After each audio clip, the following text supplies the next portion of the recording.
I will get you that story about Rafales being inducted into the Indian Air Force at a grand ceremony at Ambala. But before I get you that story, I must get you the latest from what's happening at the line of actual control in Ladakh, on the eastern bank of the Pangong Tso and on the northern side. So what we know at this point of time is the Indian Army has firmly gathered and gained a toehold on Finger 4. The Indian Army is now well entrenched at Finger 4 on the north bank of Pangong Tso.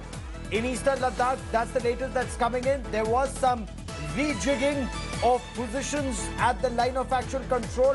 India strengthened its positions along the line of actual control on either side of the Pangong Tso, on the southern bank and on the northern bank in eastern Ladakh. That's the latest that is coming in. So the Indian position now overlooks Finger 4 and effectively dominates this area, is what we are being told. It's a major action by the security forces, by the army and the special forces in Ladakh. I'll get you much more on the story. This is a major development that's taking place, and this comes at a time when the foreign ministers of India and China are engaged in a dialogue which many seem to think is the last-ditch effort for peace along the line of actual control, because some seem to be indicating that Chinese belligerents, Chinese have painted themselves in a corner, and perhaps the balloon may just go up in Ladakh. But is that actually true? Will there be skirmishes? Is the situation coming to such a pass that war clouds on Ladakh?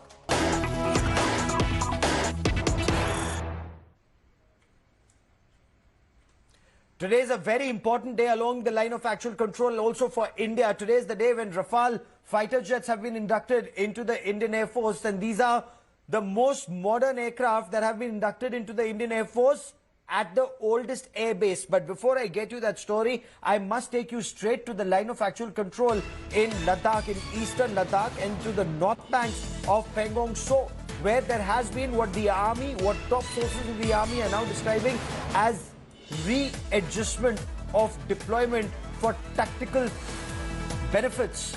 Now, what we now know through our sources, situation along the line of actual control is virtually at a razor's edge. Indian soldiers and the Chinese Communist Party soldiers are virtually eyeball to eyeball. The Indian Army has consolidated its position at the Pangong Tso Lake. On either side of the Pangong Tso Lake, there was a swift operation that was carried out for strengthening positions along the line of actual control in eastern Ladakh. The Indian Army has firmed up defenses not just on but close to Finger 4.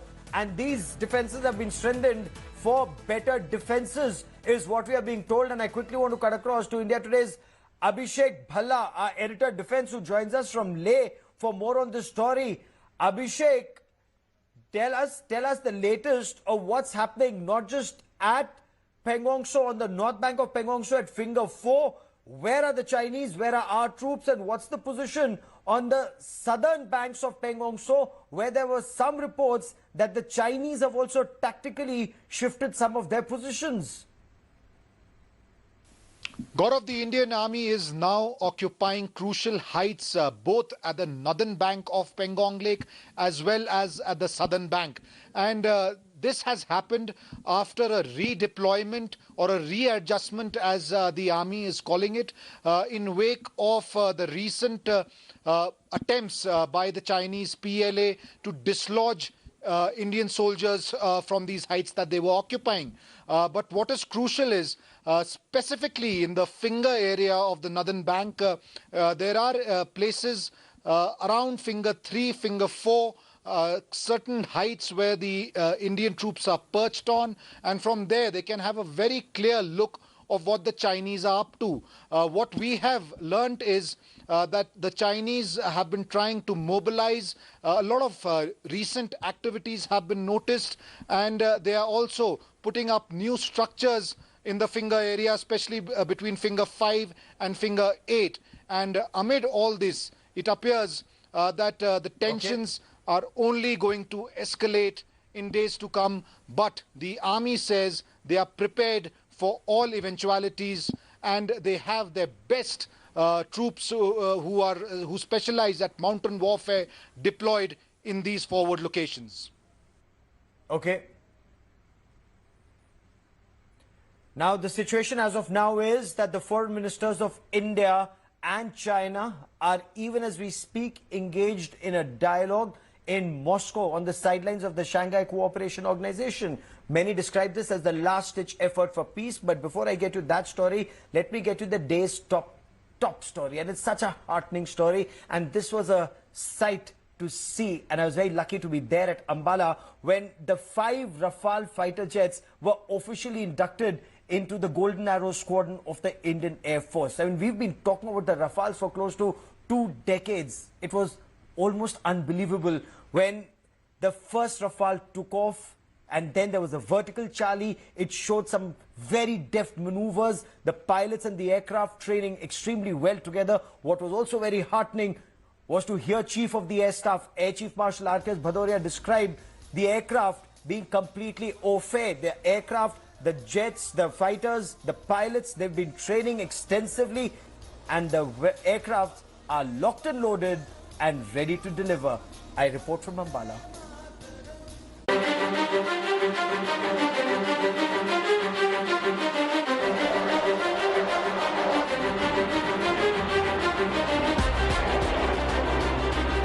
The ceremonial swagat of India's first Rafale fighters.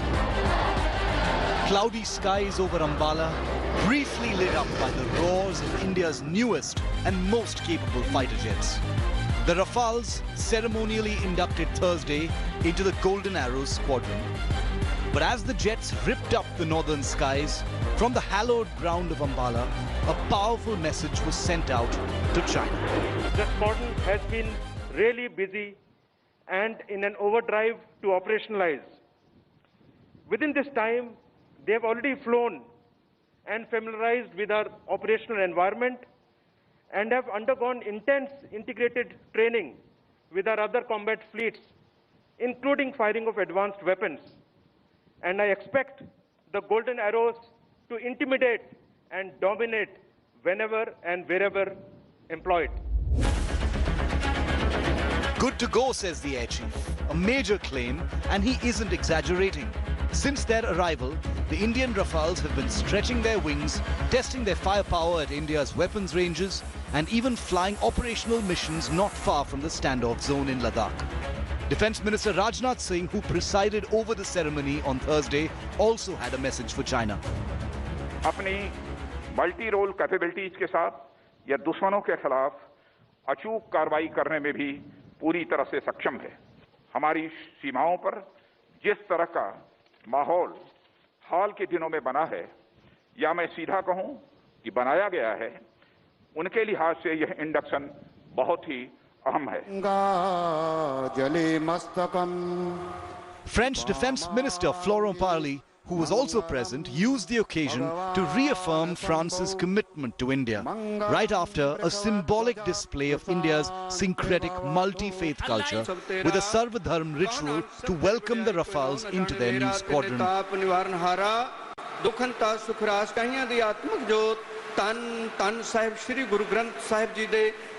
What makes these Rafales an absolute game changer? The platform and the weapons on board. The beyond visual range air-to-air missile Meteor that can take down an enemy aircraft more than 100 kilometers away. The Scalp air-to-ground cruise missile that can take down an enemy target more than 300 kilometers away. The Hammer missile, the Mika missile, the electronic warfare suite, all of this on board this aircraft. This, of course, is a twin-seater version. Make this aircraft an absolute game changer in this region. No other air force in the region has an aircraft so potent, and that's why this is not just an air dominance fighter, an air superiority fighter, it's actually an omni-role, omnipresent fighter, a game changer for the Indian Air Force. The new jets were seen flying with Indian Air Force Jaguars, Su-30s, with an Indian Tejas also joining the spectacular proceedings. In case you're wondering, the 17th Squadron or Golden Arrows doesn't have a moment of pause. The race to keep the Rafales flying and get to full battle readiness at the earliest is on. For those watching and keeping tabs, message delivered.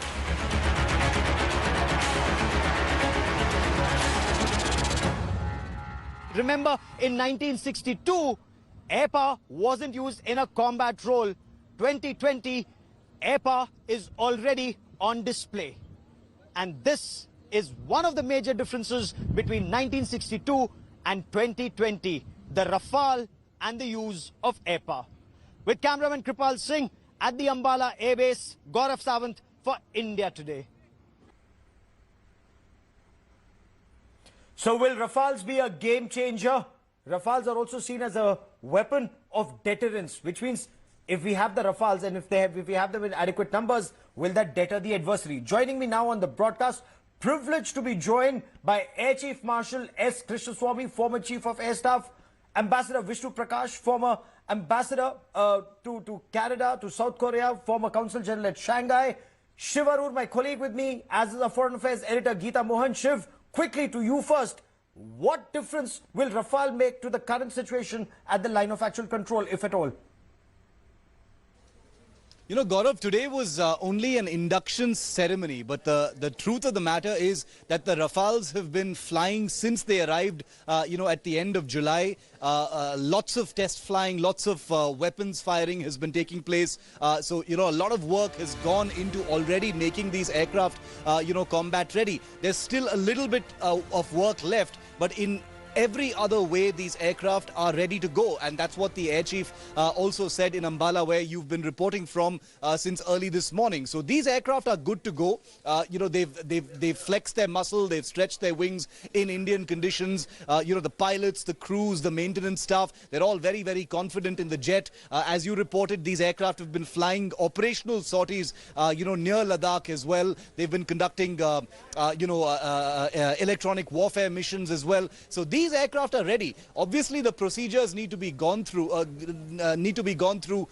before they're declared operationally ready. But when push comes to shove, these aircraft are already in the air. They're completely ready with their weapons. All the tactics, all of those things are being fleshed out right now. But, should these aircraft need to be deployed in an actual hostile situation, they're completely ready. The Golden Arrows, are all highly proficient pilots under Group Captain Rajnath Singh.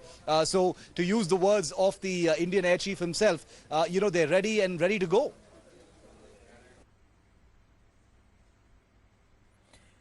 Air Chief Marshal Krishnaswamy, your assessment of the situation on ground, are we reaching a stage that a conflict with China is inevitable, and in your appreciation, would air power be effectively deployed in 2020 as against what happened in 1962?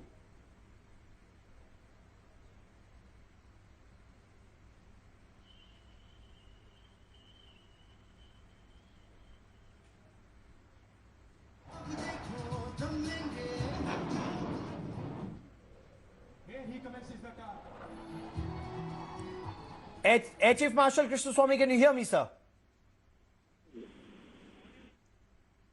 I will just take a moment and try and re-establish that link with Air Chief Marshal Krishnaswamy. But I want to bring in Ambassador Vishnu Prakash and my colleague Geeta Mohan. Geeta, even as we speak, I believe the foreign ministers of India and China are engaged in a dialogue in Russia. Do we expect something from this, Geeta? Well, there are two things, Gaurav, that happened today. Inordinate delay in starting the meeting, and because Ambassador Vishnu Prakash is here, one might remind of how things pan out when there is a delay, which means that there are a lot of things that officials at their level had to iron out before the ministers could start the meeting. There was an inordinate delay. It did not have much to do with the scheduling and the delays in the previous schedules. despite that there was a lot of delay. And now we're seeing a very long meeting that still is continuing. So we do not really know whether there's going to be any immediate solution. That does not look like in sight in the near future because of the stand that China has taken. Gaurav, look at what they're doing at the LAC. It's very clear that their policy of aggression is not going to stop with one meeting. There are a lot of analysts in China who say that there needs to be political level or leadership intervention.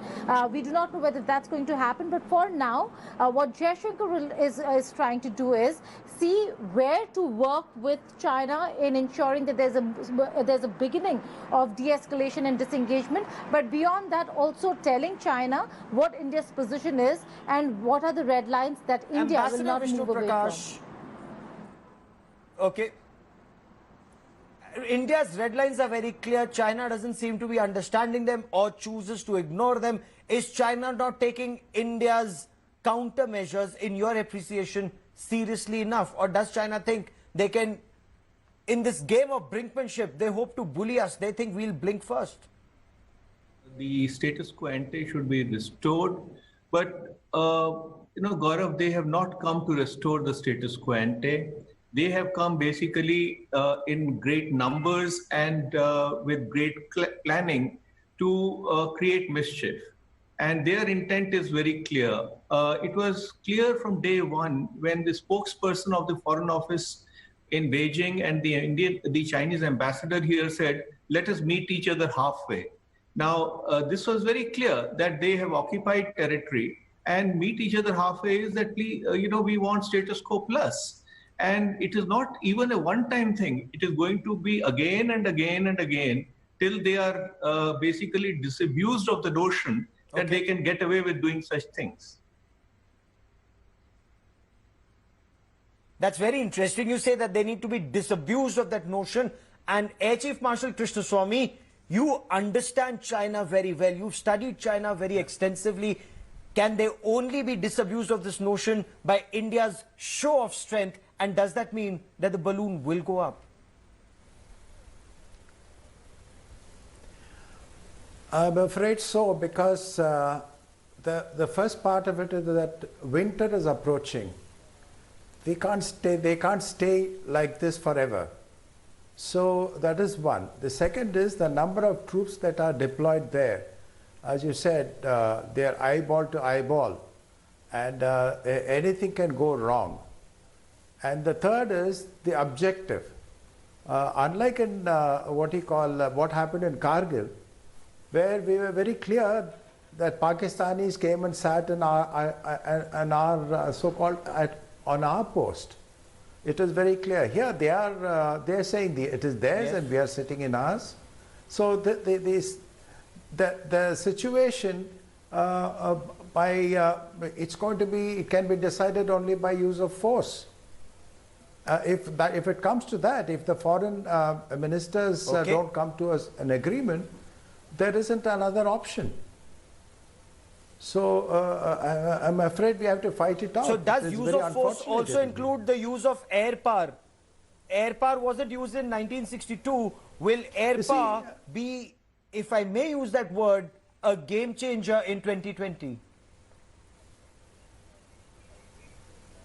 see, unlike the previous wars and whatever that operation that we've had, I don't believe that there'll ever be an operation without air power.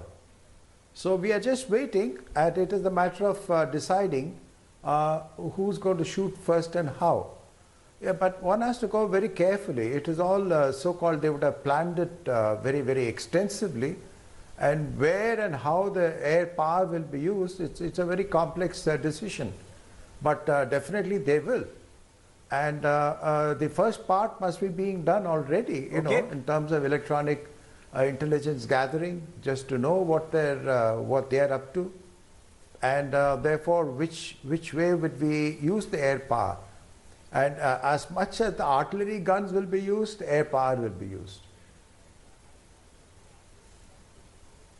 Very interesting. So, Ambassador Vishnu Prakash, traditional thinking is use of air power is an indicator of escalation in violence. Would we see this as an escalation if air power is effectively used, in case artillery is being used, or if air power is used?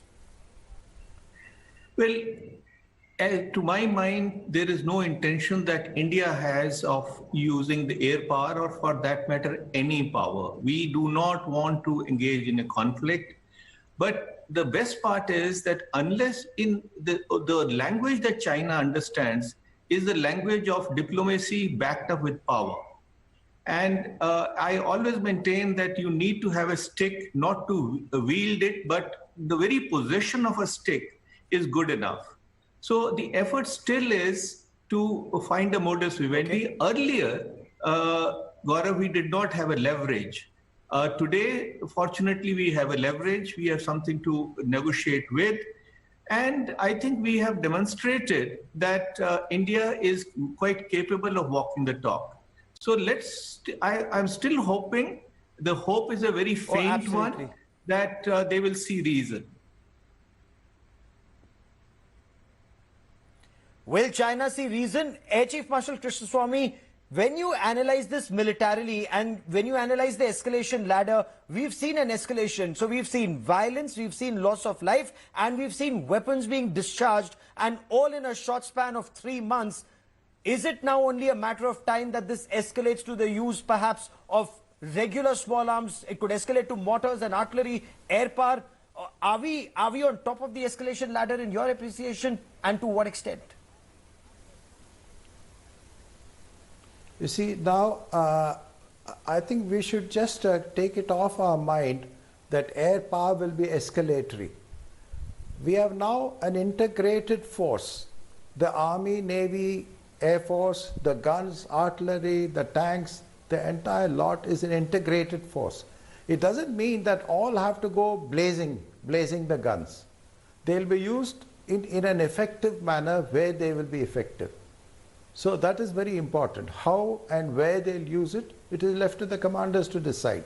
And those planning must have been done already. They are ready. The part, what I would say, look at the kind of an effort that is taken, even for the Chinese, to mass that kind of troops, for us to climb those hills. And, you know, it is very dramatic what we did in the, you know, a couple of nights ago.